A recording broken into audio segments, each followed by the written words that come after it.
نحمدہ و نصلی علی رسولہ الکریم، اما بعد فاعوذ باللہ من الشیطان الرجیم، بسم اللہ الرحمن الرحیم۔ هل یستوی الذین یعلمون والذین لا یعلمون، صدق اللہ العظیم۔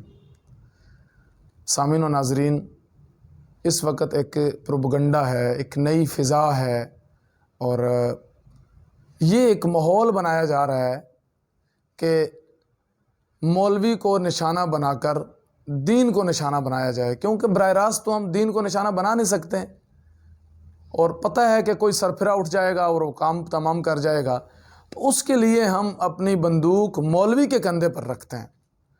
مولوی دین کا ٹھیکیدار نہیں ہے، ہم سب مسلمان ہیں، سب کے اوپر اسلام، دین، قرآن، شریعت سیکھنا فرض ہے۔ اتنا اسلام تو ہر ایک کو سیکھنا ضروری ہے کہ فرض، فرائض، واجبات، وضو کے فرائض، غسل کے فرائض، شریعت کے باقی احکامات اور معاملات جو ہماری زندگی کے ساتھ روزمرہ میں پیش آتے ہیں، جیسے حلال حرام، پاکی ناپاکی، جائز ناجائز، اتنا علم سیکھنا ہر مسلمان مرد، عورت، بچے، بوڑھے پر فرض ہے۔ تو عالم مفتی فرض بننا، یہ عالم مفتی بننا، یہ تو پھر نصیب کے ذہ نصیب ہے۔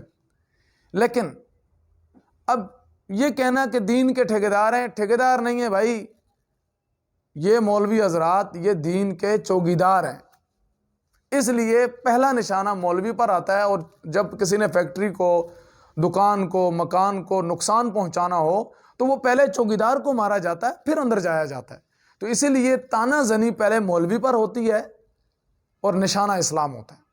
دوسری طرف اگر کوئی ایک مولوی غلط نکل آتا ہے تو پھر ہم ایک ہی لاٹھی سے سب کو کیوں ہانکنے لگ جاتے ہیں؟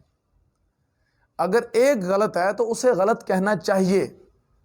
اسی طرح کوئی ایک پروفیسر غلط ہے تو ایسا نہیں ہے کہ سارے ہی غلط ہیں۔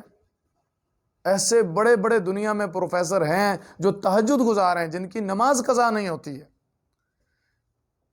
اور ان میں بھی غلطیاں ہو سکتی ہیں، علماء اور حفاظ میں بھی غلط ہو سکتے ہیں۔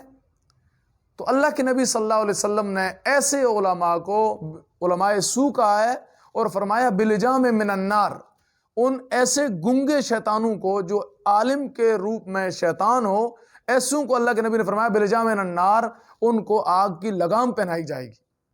وہ غلط چاہے عالم ہے، چاہے پروفیسر ہے، چاہے ڈاکٹر ہے، غلط کو غلط کہنا چاہیے اور ٹھیک کو ٹھیک کہنا چاہیے، لیکن ایک لاٹھی سے سب کو نہیں ہانکنا چاہیے۔ اللہ تعالیٰ آپ کا میرا حامی و ناصر ہو، اور ہم سب کو دین اسلام کی مکمل پیروی کرنے کی توفیق نصیب فرمائے۔ اللہ سے ہمیشہ توفیقات مانگنی چاہیے۔ کوئی ہمارے بس میں نہیں ہے، ہمارا کمال نہیں ہے۔ اگر ہم عالم ہیں، اگر ہم مفتی ہیں، اگر ہم ڈاکٹر ہیں، اگر پروفیسر ہیں، تو اس میں ہمارا کمال نہیں ہوتا۔ اس ساری نسبتوں کو اللہ کی طرف کرنا چاہیے۔ اور یہ بھی آپ وہ مشہور حدیث ہے، آپ نے سنی ہوگی، اللہ کے نبی صلی اللہ علیہ وسلم نے فرمایا کہ 3 لوگ سب سے پہلے جہنم میں ماتھے کے بالوں سے، ماتھے سے گھسیٹ کر ان کو جہنم میں ڈالا جائے گا۔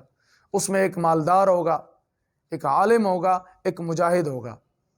یا اللہ، میں نے تو ساری زندگی دین پڑھا، پڑھایا، سیکھا، سکھایا نہیں، تو نے اس لیے پڑھایا تھا کہ لوگ تجھے علامہ اور فہامہ کہیں، سو دنیا میں تجھے لقب مل گیا، اب تیرا ٹھکانہ جہنم ہے۔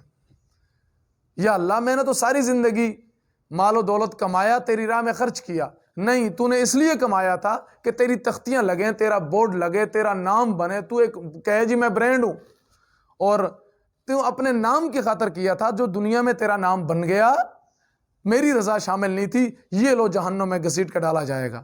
یا اللہ، میں نے جہاد کیا، اور میں نے تیری راہ میں کٹ کر آیا، اور میں نے تیرے دنیا کے اتنے لوگوں کو اس راہ جہاد میں لایا۔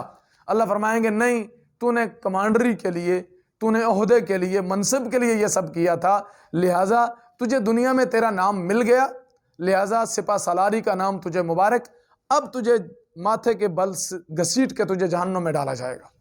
تو اس لیے جو برا ہے وہ جس منصب پہ بھی ہے اسے برا کہیں، اور جو اچھا ہے وہ جس منصب پہ بھی ہے اسے ہمیں اچھا کہنا چاہیے۔ آخر دعوانا الحمدللہ رب العالمین۔